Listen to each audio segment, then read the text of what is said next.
नमस्कार दोस्तों, 360 डिग्रीज़ में आप सभी का एक बार फिर से स्वागत है। आज हम बात करने जा रहे हैं चंद्रयान 3 के बारे में। तो जैसा आप सभी को पता ही है कि चंद्रयान 3 जो है 23 अगस्त को लैंड करने वाला है चाँद के ऊपर। चाँद के साउथ पोल पे ये लैंड करेगा और ऐसा करते ही भारत दुनिया का पहला देश हो जाएगा जिसने चाँद के साउथ पोल पर सॉफ्ट लैंडिंग करी हो। भारत इससे पहले 2 चंद्रयान मिशन भेज चुका है ऑलरेडी और उन दोनों चंद्रयान 1 और चंद्रयान 2 ने चाँद के ही साउथ पोल पर क्रैश लैंडिंग की थी। और कल ही, अगर आपको जानकारी हो, कल ही रूस का एक लूना 25 जो है उनका एक साउथ पोल पर ही क्रैश लैंड कर चुका है। तो अब चंद्रयान के बारे में हम कुछ ऐसे फैक्ट्स के बारे में बात करना चाहेंगे जो ज़्यादातर लोगों को पता नहीं है, क्योंकि इसको लेके काफ़ी सारे सवाल भी इस समय उठ रहे हैं।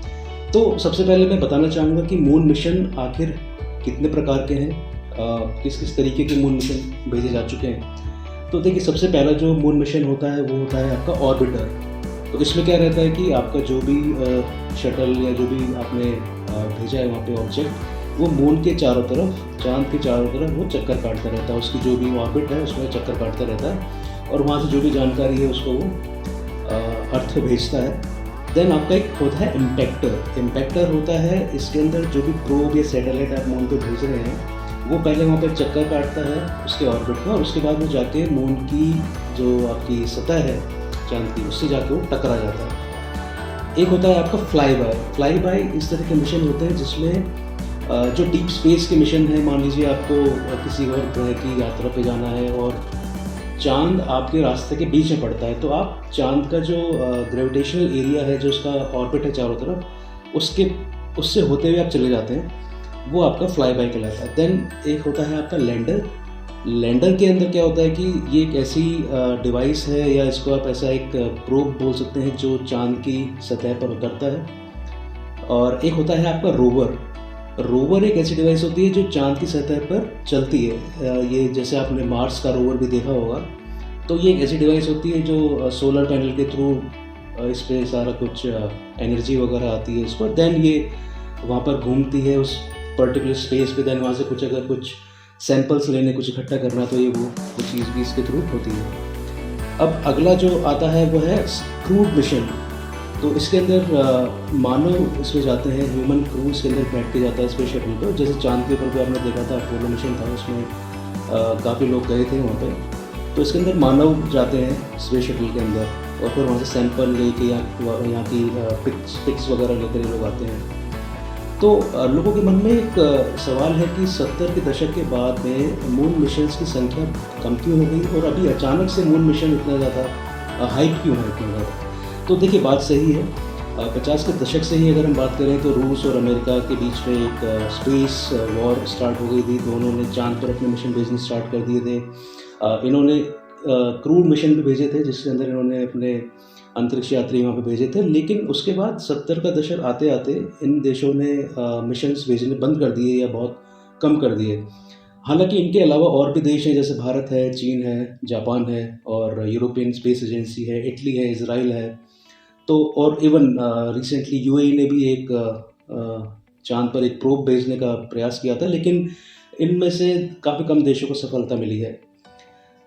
50 के दशक में जब ये स्पेस रेस शुरू हुई थी, उस समय चाँद हमारा सबसे नज़दीकी सैटेलाइट था, और उस समय हर कोई ये चाहता था कि हम सबसे पहले चाँद जो हमारे इतने पास में, उसको समझें, उसके पूरे उसका जो पूरा सिस्टम है उसको हम समझें, इसलिए वहाँ पे प्रोब भेजे जाते थे।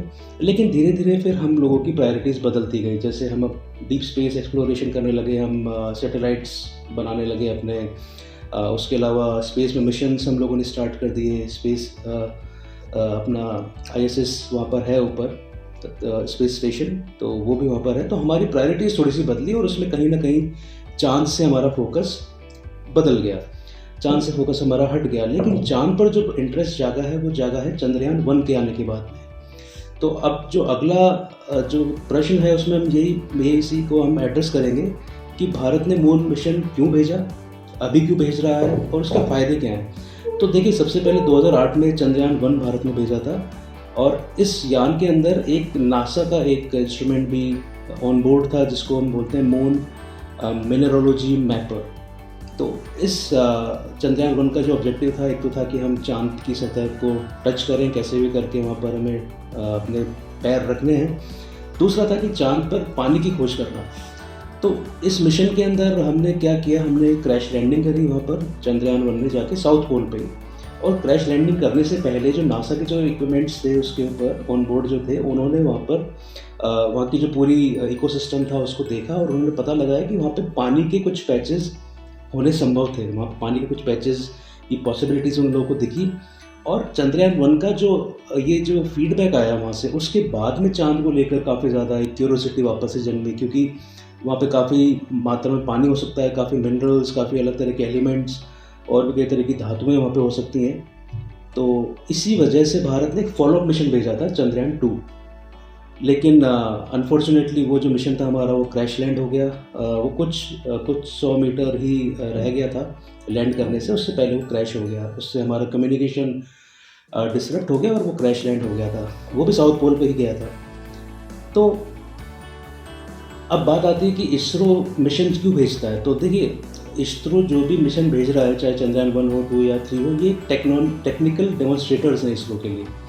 इसमें कई तरह की टेक्नोलॉजीज़ इसरो ने इस्तेमाल की है, जैसे कि सॉफ्ट लैंडिंग है, कि आप चाँद पर जाकर उसकी ग्रेविटी को फेस करते हुए आप सॉफ्ट लैंडिंग करेंगे। तो ये अपने आप में बहुत बड़ी बात है। अगर ये सक्सेसफुल होती है तो इसरो के जो फ्यूचर के जो स्पेस मिशंस होंगे उसमें ये बहुत काम आने वाला है हमारे। इसके अलावा देखिए, चाँद का जो पूरा एक सिस्टम है वो बड़ा डिफरेंट है अगर हम उसको अर्थ से कंपेयर करें। वहाँ पे देखिए ग्रेविटी का अलग हिसाब किताब है। ग्रेविटी अलग तरीके से बिहेव करती है और बड़े-बड़े गड्ढे हैं, क्रेटर्स हैं वहाँ पे, और बेहद ठंडा और अंधेरा इलाका है जो साउथ पोल है। तो ऐसे में अगर भारत वहाँ पर अपना लैंडर उतार देता है और वहाँ पे हमारा प्रोब अगर वहाँ पे चल जाता है, तो ये बहुत बड़ी उपलब्धि हो जाएगी भारत के लिए। और ये टेक्निकली इंडिया का जो टेक्निकल एक्यूमेन है उसके लिए एक बहुत बड़ा डेमोन्स्ट्रेटर ये होगा। इसके अलावा अगर वहाँ पे पानी या अन्य एलिमेंट अगर मिल जाते हैं भारत को, तो भविष्य में भारत के लिए बहुत बड़ा एक ये कदम होगा भारत के लिए। अब बात आती है कि चाँद के साउथ पोल में क्या खास बात है, साउथ पोल पे इतना ज़्यादा जोर क्यों दिया जा रहा है। तो देखिए, अभी तक जितने भी मून मिशंस हुए हैं उनमें से अधिकांश चाँद के इक्वेटर के आसपास का जो एरिया है वहाँ पर ये हुए हैं। वहाँ पे जो भी लैंड किया है या जो भी इम्पैक्टर्स वहाँ पे गए हैं वो सारे इक्वेटर के आसपास के एरिया में गए हैं। वहाँ पे क्या है कि इलाका आपका एकदम प्लेन है, सपाट है, सतह आपको ऊपर से दिख जाती है साफ। वहाँ का तापमान, मौसम और अन्य जो जानकारियाँ वो एकदम एक्यूरेट आप असेस कर सकते हैं आराम से, अपने मिशन को इजीली कंट्रोल कर सकते हैं। इसलिए वहाँ पे लैंड करना बहुत आसान है। जबकि साउथ पोल इसका एकदम उलट है। ये एक ऐसा इलाका है जहाँ पे सूर्य की रोशनी नहीं पहुँचती है, और केवल आज से ही नहीं, ये कई अरबों सालों से वहाँ पे सूर्य की रोशनी नहीं पहुँची है, और इसलिए इसको हम एक स्थायी छाया वाला क्षेत्र कहते हैं। परमानेंटली वहाँ पे शैडो है और बहुत ठंडा है। कई अरबों सालों से सूर्य की रोशनी नहीं पहुंची है। वहाँ पे जो ज़मीन है, वहाँ पे ज़मीन के नीचे की जो खनिज होंगे या जो भी एलिमेंट्स होंगे वो अरबों सालों से ऐसे कैसे दबे हुए हैं। वहाँ पे पानी भी हो सकता है, बर्फ़ भी हो सकती है। तो ये एक बहुत बड़ा कारण है कि हम साउथ पोल को बार बार फोकस में ला रहे हैं। इसके अलावा देखिए, सबसे इम्पॉर्टेंट जो चीज़ है वो है कि वहाँ पे अगर आपको बर्फ़ मिलती है, वहाँ पे अगर आप एटम्स को जाके अगर आप रिसर्च करते हैं, तो हमें और भी कई इंपॉर्टेंट चीज़ें पता लग सकती हैं, जैसे कि सोलर सिस्टम कैसे बना हुआ होगा, और आपकी चाँद का जन्म कैसे हुआ होगा, चाँद कैसे बना, उसके निर्माण के समय पे क्या क्या परिस्थितियाँ होंगी, और पृथ्वी कैसे बनी होगी। बिकॉज़ चाँद पृथ्वी का ही सैटेलाइट है, तो कहीं ना कहीं हमें कुछ क्लूज़ मिल सकते हैं चाँद के साउथ पोल से। और ये सब जानकारी अगर भारत को मिलती हैं तो भारत स्पेस रेस में बहुत आगे निकल जाएगा। इसके अलावा एक जो इम्पॉर्टेंट चीज़ है वो है कॉस्ट हमेशा से भारत का एक बहुत ही मजबूत एक पक्ष रहा है। मैं आपको एक छोटा सा एक एग्जांपल देता हूँ कि चंद्रयान 3 की जो कॉस्ट है पूरे मिशन की, दैट इज़ अराउंड $77 मिलियन, जिसको अगर हम आज के एक्सचेंज रेट के हिसाब से देखें तो 620 करोड़ रुपए के आसपास बैठता है। और जबकि अमेरिका ने जो इतने मून मिशन भेजे हैं उनमें जो सबसे सस्ता मिशन था उनका, वो था $2.9 बिलियन का। अगर मैं एक्सचेंज रेट की बात करूँ तो वो लगभग 24 से 25 हज़ार करोड़ रुपए की कॉस्ट रहेगी। तो अगर हम कैलकुलेट करें तो भारत के जो मिशन होते हैं वो अमेरिका की तुलना में 40 से 45 गुना सस्ते होते हैं। अब आप देखिए कि अगर नासा जैसी एक इतनी बड़ी स्पेस एजेंसी है, लेकिन जिसको फंडिंग की कोई कमी नहीं है, लेकिन फिर भी उसने अपने स्पेस मिशन कम कर दिए हैं।